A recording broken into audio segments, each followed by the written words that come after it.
¿Cómo están mis estimados hermanos? Bienvenidos a la semana número 8, que toca octubre 15 al 21. Los capítulos de González esta semana tocan capítulos 35 al 40. Y estamos viendo y hablando de las reformas, conflictos, cruzadas durante estos tiempos.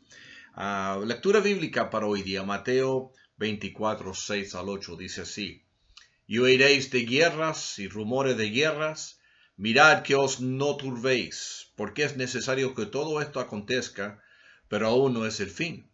Porque se levantará nación contra nación y reino contra reino, y habrá pestes y hambres y terremotos en diferentes lugares, y todo esto será principio de dolores. Algunas aplicaciones brevemente aquí de cuándo se está hablando, cuándo va a ocurrir todo esto. Bueno, la verdad es que siempre va a haber conflictos y guerras en la vida humana, ¿no es cierto?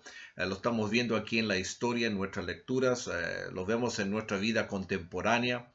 Y en un sentido no hay que preocuparse porque las guerras, los conflictos, las pestes, los hambres, obviamente son tragedias y nos preocupamos en ese sentido, pero es parte de la historia, es parte del plan de Dios. Y cuando hay guerras, hay que recordarse que todavía no es el fin.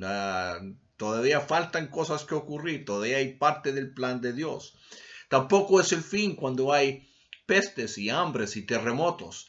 O sea, todas estas señales son señales del fin, son señales de los últimos días, pero aplican a todos los días de la historia. Porque ¿cuándo comenzaron los últimos días? Bueno, los últimos días comenzaron con la vida, la muerte y la resurrección, la ascensión de Jesucristo. Hemos estado en los últimos días, los últimos 2000 años. Ahora, se van a poner peor las cosas, va a haber más tribulación y que sí, a veces va a haber más paz, a veces va a haber más guerra, pero la cosa es que estos son señales, son tribulaciones, son pestes, son hambre, son conflictos durante todo el tiempo que estamos aquí entre las dos venidas de Jesucristo. Bueno, hemos visto la semana pasada que es difícil que la iglesia y el Estado, o el imperio, o el reino, sean uno, o que estén unidos en política y en poder sin que ambos se corrompan. O sea, ese matrimonio de Estado y de iglesia es un matrimonio siempre conflictivo y ambos se corrompen eventualmente. También hemos visto que no solamente los problemas eclesiásticos, pero los problemas geopolíticos afectan a la iglesia, especialmente en estos días, en esos días, el crecimiento del Islam.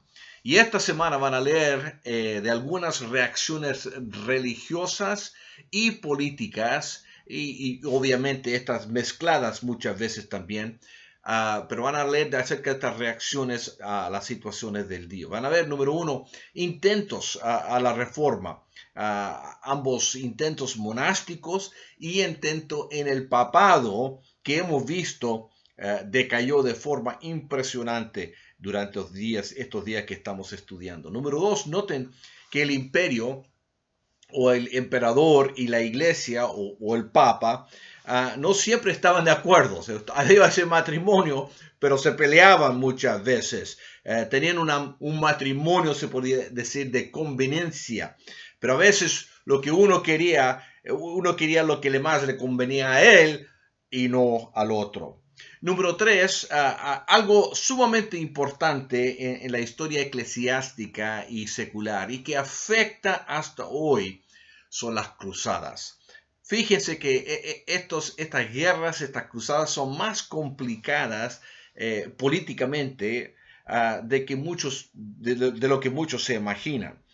También son menos organizadas y menos fructíferas de lo que uno podría pensar. O sea, eran unas cosas impresionantes, pero también eran eventos tan desorganizadas y, bueno, eran trágicas para los cristianos del oeste, trágicos para los cristianos en el este y trágicos también para los musulmanes. O sea, eran situaciones trágicas. Bueno, número 4, al otro lado del mundo conocido, se podría decir, encontramos la reconquista española, una conquista lenta, complicada y no siempre con motivaciones, intenciones religiosas y eventualmente una reconquista exitosa. Número 5, finalmente, vamos a ver esta semana a los comienzos de dos de los órdenes monásticas más importantes e influyentes en la historia. Algunas preguntas para reflexionar durante sus lecturas. ¿Por qué aparecen tantas órdenes monásticas? ¿Tuvieron éxito estas y cómo tuvieron éxito? Número 2, ¿qué era la simonía y por qué era de tanto peligro para la iglesia y para el imperio? Número 3, ¿por qué chocaron los papas y los emperadores? ¿Qué lecciones podemos aprender de las relaciones demasiadas estrechas entre el Estado y la iglesia? ¿Cómo evalúa usted el proyecto de las cruzadas? ¿Por qué? ¿Qué importancia y relevancia tienen para hoy día? ¿Cómo se puede defender las cruzadas y cómo se puede criticar las cruzadas? Número 5, ¿cuál cree usted que es la influencia de los moros en España y aún en Latinoamérica hasta hoy día? Y yo creo que si son latinoamericanos y españoles, ven que hay influencia cultural aún hasta este día. ¿Y cómo se ve esa influencia? O sea, ¿cómo se expresa esa cultura de los moros, la cultura de los árabes, esa influencia hasta hoy día? Y finalmente, ¿cómo evalúa las diferencias entre los órdenes monásticas, especialmente los mendicantes? Les toca esta semana el foro número 4 y van a estar discutiendo y discutiendo las cruzadas, donde vemos lo peor de la mezcla del Estado y la iglesia. Y ahí se ve una confusión del evangelio con la cultura, el militarismo y la política que aún hasta hoy día batallamos a veces, ¿no es cierto? Ahí van a tener todas las preguntas en el foro, pero ¿cómo se ve esa confusión hasta hoy día? ¿De qué forma han visto ustedes en su cultura, en su ministerio, en su país, esa confusión de evangelio, política y quizás aún el militarismo en un país, en una cultura? ¿Y qué actitud deberíamos tener nosotros como cristianos, como iglesia, hacia la política, hacia la guerra? ¿Y por qué? Bueno, ahí van a tener me imagino, una muy buena discusión esta semana y agradezco, hermanos, siempre la participación en los foros. Yo los miro regularmente todos los días, estoy mirando sus discusiones. No respondo a cada uno, obviamente, pero veo que realmente están pensando, están reflejando y están debatiendo y es un muy buen trabajo, hermanos. Dejo orar por ustedes y nos vemos la próxima semana. Señor, doy gracias otra vez por mis hermanos, mis hermanas que están estudiando, ministrando, trabajando por muchas partes en el mundo. Señor, cuídalos, protégelos en el nombre de Cristo. Amén.